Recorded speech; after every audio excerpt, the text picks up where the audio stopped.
Hello Year 6, Shackleton, Darwin and Batuta. It is me, Mr. LEW to the IS, around the coronavirus.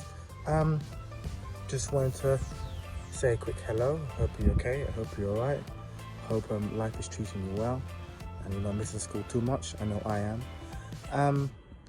Just wanted to say that we're going to change the structure a bit of the lessons we've been doing online via the portals, Purplemash, YouTube videos. So we're following the same consistent framework. So there'll be now, we set out like a real lesson. So there'll be LI, a starter and a main task for you to follow. You can pause it at any moment and make sure that you complete the work and send it in to the Year 6 email.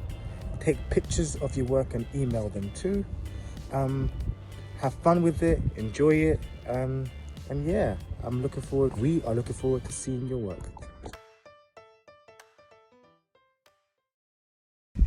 Okay, today is Wednesday, the 29th of April, 2020. You can start by writing the date in your books or piece of paper, and the LI is to use commas to add detail to sentences. You can pause the video at any moment, there's no rush, but please write down the date and the LI. Then we can get started. Okay.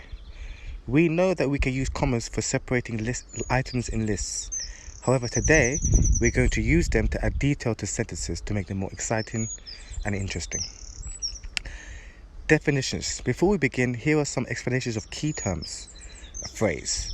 A phrase is a group of words that does not contain a subject-verb pairing. For instance, does nice neighbor, or the group of feral cats. A clause. A clause is a group of words that contain a subject and a verb. For instance, when she wakes up. The subject is she, it's a her, and the verb is waking up. So when she wakes up.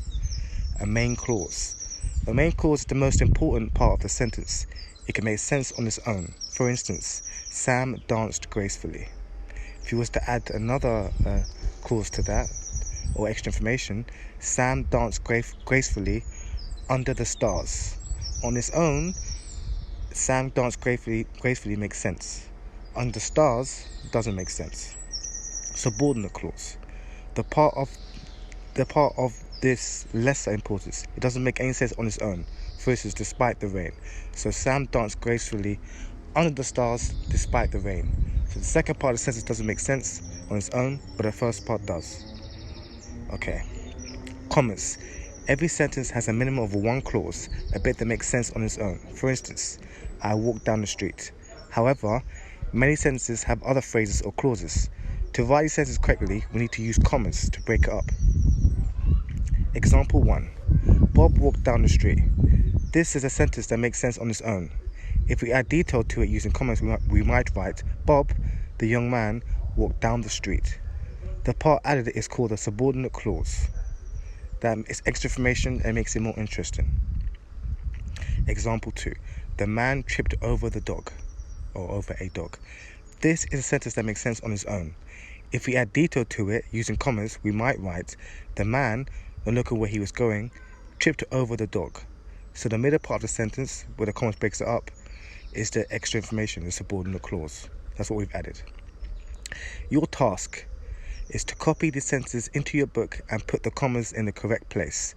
Read the sentences out loud. It will help you notice the natural pause in the sentences. Sean, although full, kept on eating. So where would the comma go? While the pizza dough was cooking, I prepared the vegetables. You can hear where the natural pause will go. Where the pause would go is where you put the comma. After a long walk, I rested for 3 hours. Where would the comma go there? If you like action movies, you will love The Avengers. William Shakespeare, a famous playwright, wrote Romeo and Juliet. So where would the natural pause go when you speak? And that's where the comma would go. Although football is an exciting game, many people don't enjoy watching it. Again, you should be able to spot where the comma goes and where the natural pause in the sentence is. The answers for day 1, you could check now and give it a tick if you got it correct. If you didn't, you could write it in a purple pen where the correct commas would go.